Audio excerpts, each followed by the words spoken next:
പത്രത്തിൽ പേരുണ്ടായിരുന്നെന്ന് ശോഭ പറഞ്ഞു. വലിയ വലിയ കള്ളന്മാരെയൊക്കെ CID പിടിച്ചു അല്ലേ? വായിച്ചായിരുന്നോ? ചിലപ്പോ കണ്ടില്ലെങ്കിലോ എന്ന് കരുതി ഞാൻ പേപ്പറിങ് എടുത്തു. എക്സ്പ്രസിൽ എന്റെ ഫോട്ടോ ഇട്ടിട്ടുണ്ടായിരുന്നു.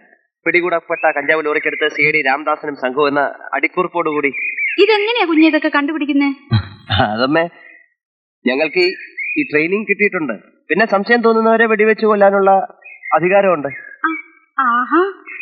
മോർണിംഗ് വന്നേ. മോനൊരു സമ്മാനം കൊണ്ടുവന്നിട്ടുണ്ട്. ഇതൊന്നും വേണ്ടിയിരുന്നില്ല. കുട്ടികൾക്ക് ഈ പ്രായത്തിൽ ഒരു സൈക്കിൾ അത്യാവശ്യമാണ്. അന്നൊരു പുത്തൻ കുട കൊണ്ടുവന്നപ്പോ വാങ്ങിച്ചെന്നും കരുതി ഇപ്പൊ ഇതൊന്നും വേണ്ട. ഈ സൈക്കിളും കൊടുത്തേച്ച് CID ഇന്നങ്ങ് പോകും. നാളെ ഇത് പൊട്ടുവോ പൊളിയോ വല്ലതും ചെയ്താ പുതിയത് വാങ്ങിക്കൊടുക്കാൻ ഞങ്ങൾക്ക് കഴിയൂ? ആവശ്യമില്ലാത്ത ദുശീലൊന്നും കുട്ടിയെ പഠിപ്പിച്ചാറില്ല. കേസ് പിടിക്കാൻ കഴിഞ്ഞതിലുള്ള സന്തോഷം കൊണ്ട് വാങ്ങിപ്പോയതാ. സത്യം പറഞ്ഞാൽ ഇതുപോലുള്ള സന്ദർഭങ്ങളിൽ എന്റെ സന്തോഷത്തിൽ പങ്കെടുക്കാൻ എനിക്കിവിടെ വേറെ ആരുമില്ല. എന്നുവെച്ചാൽ ഓരോരുത്തർക്കും അവരവരുടെ കഥയാണല്ലോ വലുത്. തരക്കേടില്ലാത്തൊരു ചുറ്റുപാടിൽ നിന്ന് എല്ലാം നശിച്ച് ബന്ധുവീട്ടിൽ അടിച്ചുകളിക്കാരി നിൽക്കേണ്ടി വന്ന ഒരു സ്ത്രീയുടെ ഏക മകനാണ് ഞാൻ. അമ്മ മരിക്കുമ്പോൾ ഞാൻ മദ്രാശിയിൽ മേൽവിലാസമില്ലാതെ തെണ്ടി നടക്കുന്ന ഒരു പട്ടിണിക്കാരനായിരുന്നു. കൂടുതലില്ല, കുറച്ചൊക്കെ ജീവിതത്തിൽ അറിയുകയും അനുഭവിക്കുകയും ചെയ്തിട്ടുണ്ട്. നാട്ടില് ആരുണ്ടിപ്പോ? ഞാൻ വലിയ ആളായാൽ ഒരുപാട് ബന്ധുക്കൾ ഉണ്ടായേക്കാം. തൽക്കാലം ആരുമില്ല.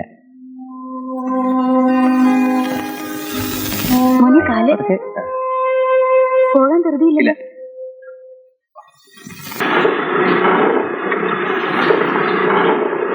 നമ്പ്യാർ സാറേ, സാറേ ഒന്നിങ്ങി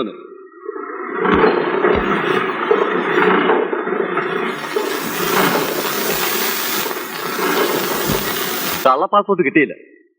ദുബായി പോയാൽ മതിയോ? എവിടെയായാലും പാസ്പോർട്ട് വേണ്ടേ? വേണ്ട, അങ്ങനെ ഒരു സംവിധാനം ഒത്തുവന്നിട്ടുണ്ട്. ചരക്കും കയറ്റി പോകുന്ന ഉരുവില് നിങ്ങളെ ദുബായിലെത്തിക്കും. ഉരുവില? ഇക്കാലത്ത് സംശയിക്കേണ്ടെന്നേ, ഇതുപോലെ ആയിരക്കണക്കിന് ആളുകളെ കള്ളലോഞ്ചിൽ കയറ്റി വിട്ടിട്ട് രക്ഷപ്പെടുത്തിയിട്ടുള്ള ആളാ. അതാരാപ്പ അത്?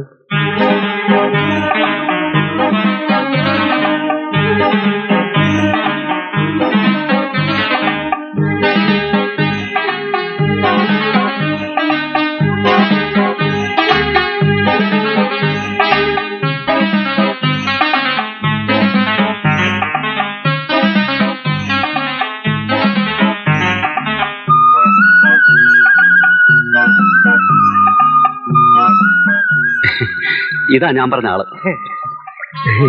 ഇപ്രായത്തിലും ഗൾഫിൽ കിടക്കാനുള്ള പൂതി വിട്ടിട്ടില്ലല്ലേ കൊച്ചു കള്ള.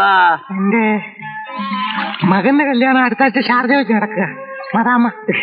മദാമേ പെട്ടെന്ന് പാസ്പോർട്ടൊന്നും കിട്ടിയില്ല. അല്ല, ജോലിക്കൊന്നുമല്ല. അപ്പൊ ഞങ്ങൾ ഇപ്പം വന്നത് നിങ്ങളെ ഭാഗ്യം. ഇത് കാലിഫോർണിയയിലേക്ക് ചരക്കും കയറ്റി പോണ ഉരുവാണ്. എവിടേക്ക്? കാലിഫോർണിയയിലേക്ക്. പിന്നെ നിങ്ങൾക്കും വേണ്ടി നമ്മളിത് ദുബായ് കടപ്പുറം പോയി തിരിക്കാം. നീന്തറിയോ? എന്തിനാ നീന്താൻ? കരയിലേക്ക് ഉരു അങ്ങനെ അടുപ്പിക്കാൻ പറ്റൂല്ലോ, അതുകൊണ്ട് ഇത്തിരി നീന്തേണ്ടി വരും. നീന്താം, പക്ഷെ ദുബായ് പോലീസിനെ കണ്ടല്ലോ മറ്റേ പെട്ടാൽ. അതിന് നിങ്ങൾ പോലീസിന്റെ മൂക്കിന്റെ അകത്തെ കല്ലല്ലേ കയറി ചെല്ലണേ? പ്രായമായ ആളല്ലേ, മൂപ്പർക്ക് ധൈര്യം കുറച്ച് കുറവാ. അതിന് നമ്മളില്ല ഇവിടെ. നിങ്ങളൊരൊറ്റ കാര്യം ചെയ്താൽ മതി. ഒരു അറബി ഡ്രസ്സ് കരുതിക്കോളി.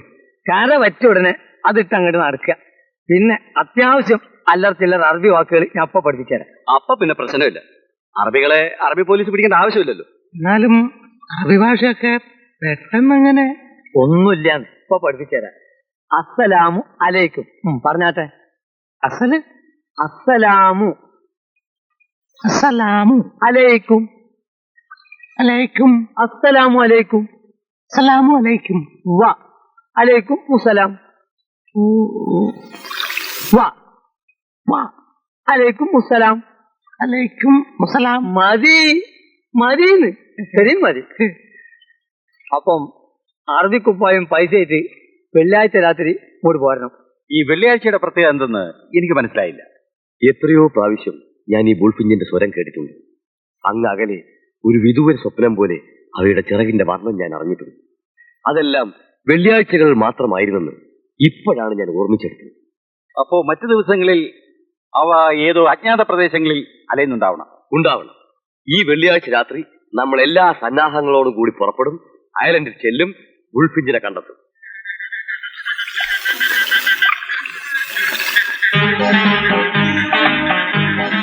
ഒരു പുറംകടലിൽ വെയിറ്റ് ചെയ്യാൻ പൈസ മുഴുവൻ കൊണ്ടുവന്നില്ലേ? കൊണ്ടുണ്ട്, 20,000 തികച്ചുണ്ട്.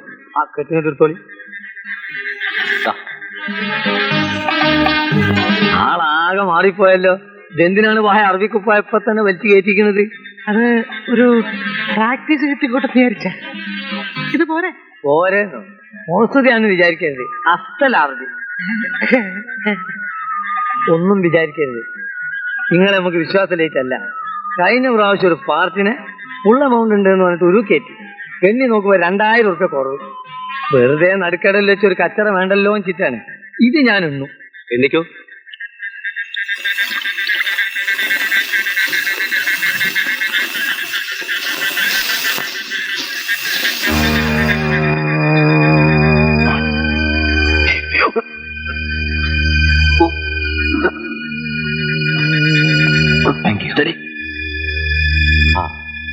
ബോട്ട് എത്തിക്കഴിഞ്ഞു. അരമണിക്കൂർ കൊണ്ട് നമുക്ക് ഐലൻഡ് പിടിക്കാം. ബുൾഫിഞ്ചിന്റെ വിഹാര സമയം അടുക്കുന്നതേ ഉള്ളൂ. ഓ,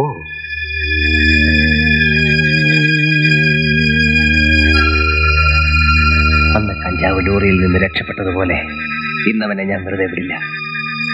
കൂടെ ഉള്ളവനെ ഞാൻ നോട്ട് ചെയ്തിട്ടുണ്ട്. ഏതോ വിദേശ കള്ളക്കടത്തുകാരനായിരിക്കാം. ഒരു വെടിക്ക് 2 പക്ഷി. തെളിവുകളോടെ പിടികൂടിയാൽ പിന്നെ ബ്ലഡിന്റെ ആവശ്യം വരുമോ? നിനക്ക് എത്ര കുപ്പി ബ്ലഡ് വേണം? കസ്റ്റഡിയിൽ വെച്ച് ഇഷ്ടം പോലെ എടുക്കാമല്ലോ.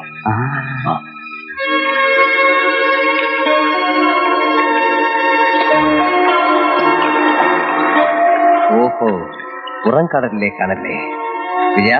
ചിലപ്പോ നമുക്കൊരു ബോട്ട് ചേസ് വേണ്ടി വരും. അതിന് നമുക്ക് ബോട്ട് എവിടെ? ബോട്ട് ഒന്നും അറേഞ്ച് ചെയ്തിട്ടില്ലേ? ആര്? ഞാനോ?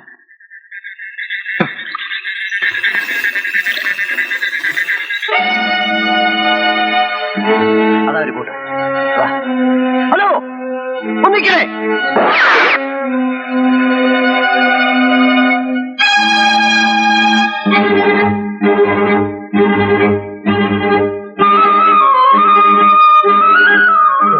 My God, Allah! Unisha! Shady! Escape! Escape!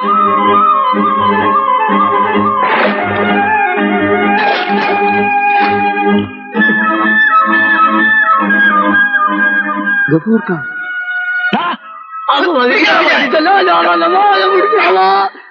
എന്റെ കൈപ്പൽച്ചാട്ട വർത്താനെ. ഞങ്ങളെ ദുബായിൽ ഇറക്കാമെന്ന് പറഞ്ഞ് പറ്റിച്ച ദുഷ്ട. ദുബായ് കടപ്പുറാണെന്നും പറഞ്ഞു നീ ഞങ്ങളെ മദ്രാശിയിലെ മറീന ബീച്ചിൽ ഇറക്കി വിട്ടു അല്ലടാ? പൊന്നു മക്കളെ, ഞാനും വിചാരിച്ച ദുബായി അന്ന്, അല്ലാതെ മനഃപൂർവ്വം ചെയ്തതല്ല. കൊല്ലണ്ട കൊല്ലണ്ട. എന്തായാലും മദ്രാശി നമ്മളെ തെണ്ടിച്ചില്ല. ഒരു കണക്കിന് ഗഫൂർ ഖാൻ നമ്മുടെ ഭാഗ്യ നക്ഷത്രമാണ്. അതെ, നിലയും വിലയുള്ള 2 സിഐഡികളാണ് നമ്മളിപ്പോ.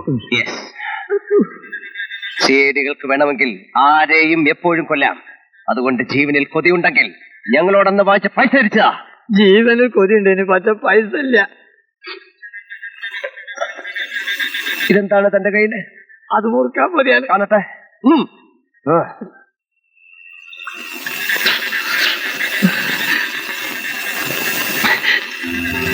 മുറുക്കാൻ പുതിയല്ലേ? അതെ.